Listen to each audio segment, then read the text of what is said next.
കാലിലെ വിള്ളൽ അഥവാ ക്രാക്സ് എന്ന് പറയുന്നത് നമ്മൾ ഒരുപാട് പേരുടെ ഒരു പ്രശ്നമാണ് അല്ലേ.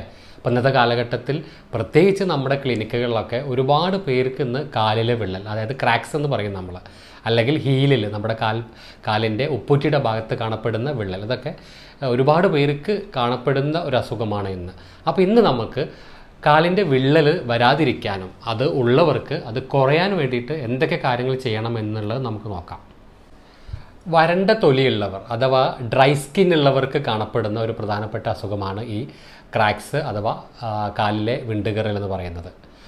അപ്പോൾ നമുക്കറിയാം ഈ ഡ്രൈ സ്കിൻ ഉള്ളവർക്ക് കാലിൻ്റെ പാദത്തിൽ, പ്രത്യേകിച്ച് ഉപ്പിരിയുടെ ഭാഗത്തൊക്കെ ഡ്രൈനസ് ആയിട്ട് ചെറിയ വിള്ളലുണ്ടാവും. അപ്പോൾ നമ്മൾ ചെറിയ വിള്ളലൊക്കെ ഉണ്ടാകുന്ന സമയത്ത് നമ്മൾ അത്ര ശ്രദ്ധിക്കാതിരുന്നാൽ അത് വീണ്ടും ഇൻഫെക്റ്റഡ് ആവുകയും അങ്ങനെ അതിൽ നിന്ന് ഡിസ്ചാർജ് വരികയും ക്രാക്സ് കൂടുകയും അങ്ങനെ ഒരു ഇൻഫെക്റ്റഡ് ക്രാക്സ് എന്നുള്ള രീതിയിലേക്കൊക്കെ പോവാം. അതുപോലെ തന്നെ ഭാരം കൂടുതലുള്ളവർ, അതുപോലെ വെയിറ്റ് കൂടുതലുള്ളവർക്കൊക്കെയാണ് ഇത് കൂടുതലായിട്ട് കാണപ്പെടുന്നത്. അപ്പോൾ അവരുടെ ശരീരഭാരം കൂടുതൽ, നമുക്കറിയാം കാലാണ് താങ്ങുക അല്ലേ. അപ്പോൾ അതിൻ്റെ ഒരു നമ്മൾ ഭാരം കൂടുമ്പോൾ നമ്മുടെ ഉപ്പൂറ്റി അഥവാ ഹീൽസിലാണ് അതിൻ്റെ പ്രഷർ കൂടുതൽ അനുഭവപ്പെടുക. അതുകൊണ്ട് തന്നെ അവിടെയുള്ള തൊലി കട്ടിയാവുകയും ക്രമേണ അത് നമ്മുടെ ഡ്രൈ സ്കിന്നിലേക്ക് പോവുകയും അതുവഴി നമുക്ക് ക്രാക്ക് ഉണ്ടാവുകയും കൂടി ചെയ്യുന്നു. ക്രാക്സ് കൂടുതലായിട്ട് കാണപ്പെടുന്നത് വരണ്ട തൊലിയുള്ളവർക്കാണ്. നമുക്കറിയാം ചിലർക്ക് പൊതുവെ ജന്മന അവർ സ്കിന്ന് ഡ്രൈ ആയിരിക്കും, പലരും പറഞ്ഞ് കേട്ടിട്ടുണ്ടല്ലോ നമുക്ക് അല്ലേ. അപ്പോൾ അങ്ങനെ ഡ്രൈ സ്കിൻ ഉള്ളവർക്ക് പിന്നെ കാലിൽ പ്രത്യേകം ഡ്രൈ ആവുകയും അത് നമ്മൾ നടക്കുന്ന സമയത്തൊക്കെ ഇടയ്ക്കിടയ്ക്ക് ചെറിയ ചെറിയ ഇഞ്ചുറിയൊക്കെ പറ്റി അത് ക്രമേണ ക്രാക്സിലേക്ക് രൂപാന്തരപ്പെടാം. അതുപോലെ തന്നെ ക്രാക്സ് കൂടുതലായിട്ട് കാണപ്പെടുന്നത് നിന്ന് ജോലി ചെയ്യുന്നവർക്കാണ്, പ്രത്യേകിച്ച് സെക്യൂരിറ്റി ജീവനക്കാർ, ടീച്ചേഴ്സ്, ഇങ്ങനെയുള്ളവർക്കൊക്കെ അത് വരാനുള്ള സാധ്യത കൂടുതലാണ്. പിന്നെ ഏറ്റവും കൂടുതലായിട്ട് നമ്മൾ പറയുന്നത് നമ്മൾ ഉപയോഗിക്കുന്ന ചെരുപ്പ് ക്രാക്സും തമ്മിൽ ഒരുപാട് ബന്ധമുണ്ട്. അതായത് ചെരുപ്പിൻ്റെ ക്വാളിറ്റി ഭയങ്കര ഇമ്പോർട്ടൻ്റ് ആണ്. നല്ല ക്വാളിറ്റിയുള്ള പ്ലാസ്റ്റിക് കൊണ്ടുണ്ടാക്കിയ ചെരുപ്പുകൾ പരമാവധി ഉപയോഗിക്കാൻ വേണ്ടി ശ്രദ്ധിക്കുക. അതുപോലെ തന്നെ നമുക്ക് കംഫർട്ടബിൾ അല്ലാത്ത ചെരുപ്പ് ഉപയോഗിക്കുമ്പോൾ അവിടെ ഒരു പ്രഷർ ഡിഫറൻസ് വരികയും അങ്ങനെ ആ ഭാഗത്ത് ക്രാക്സ് രൂപാന്തരപ്പെടാനുള്ള സാധ്യതയും കൂടുതലാണ്.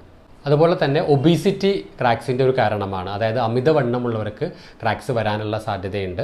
അതുപോലെ തന്നെ വൈറ്റമിൻ എ, ഇ, അതേപോലെ കാൽഷ്യം ഡെഫിഷ്യൻസി ഉള്ളവർക്കൊക്കെ ക്രാക്സ് വരാനുള്ള സാധ്യതയുണ്ട്.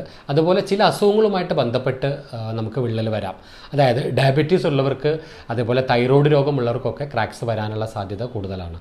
അതുപോലെ തന്നെ കാലിൽ വരുന്ന ഇൻഫെക്ഷൻസ് ആയ നമ്മൾ ഫൂട്ട് എക്സിമ, കാലിൽ വരുന്ന കരപ്പൻ, അതുപോലെ തന്നെ ഒരു ഫംഗൽ ഇൻഫെക്ഷനാണ് നമ്മൾ അത്ലറ്റ്സ് ഫൂട്ട് എന്നൊക്കെ പറയും. അങ്ങനെയുള്ള ഫംഗൽ ഇൻഫെക്ഷനൊക്കെ വന്നവർക്കൊക്കെ ക്രാക്സ് വരാനുള്ള സാധ്യത കൂടുതലാണ്. അടുത്തതായിട്ട് നമ്മൾ ഈ വിള്ളിച്ചുള്ളവർ ഒരുപാട് രോഗികളുണ്ട് അല്ലേ. പ്രത്യേകിച്ച് നമ്മുടെ മലപ്പുറം ഏരിയയിലൊക്കെ ഒരുപാട് പേരാണ് ക്രാക്സുമായിട്ട് ബന്ധപ്പെട്ട്, പ്രത്യേകിച്ച് കുട്ടികൾ. അപ്പോൾ നമ്മൾ ഈ ക്രാക്സ് ഉള്ളവർ എന്തൊക്കെ കാര്യങ്ങൾ ശ്രദ്ധിക്കണമെന്ന് നോക്കാം.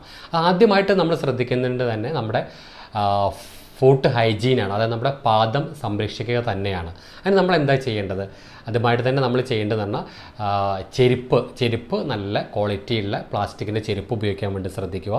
അതുപോലെ തന്നെ ചെറിയ രീതിയിലുള്ള എന്തെങ്കിലും മുറിവോ ചെറിയ ക്രാക്സൊക്കെ വരികയാണെങ്കിൽ നമ്മളത് പ്രോപ്പറായിട്ട് ക്ലീൻ ചെയ്ത് ഒരു ഇൻഫെക്ഷനൊന്നും വരാതെ ശ്രദ്ധിക്കുക. അതുപോലെ തന്നെ സോക്സും ചെരുപ്പൊക്കെ പരമാവധി കഴുകി വൃത്തിയായിട്ട് തന്നെ ഉപയോഗിക്കാൻ വേണ്ടി ശ്രദ്ധിക്കുക. അതുപോലെ തന്നെ നമ്മൾ ശ്രദ്ധിക്കുന്നത് ഡ്രൈ സ്കിൻ ഉള്ളവർക്കാണ് ക്രാക്സ് കൂടുതലായിട്ട് വരുന്നത് അല്ലേ. അപ്പോൾ ഡ്രൈ സ്കിൻ ഉള്ളവർ ആ ഡ്രൈനെസ് കുറയ്ക്കാൻ വേണ്ടിയിട്ട് നന്നായിട്ട് വെള്ളം കുടിക്കാൻ വേണ്ടി ശ്രദ്ധിക്കുക.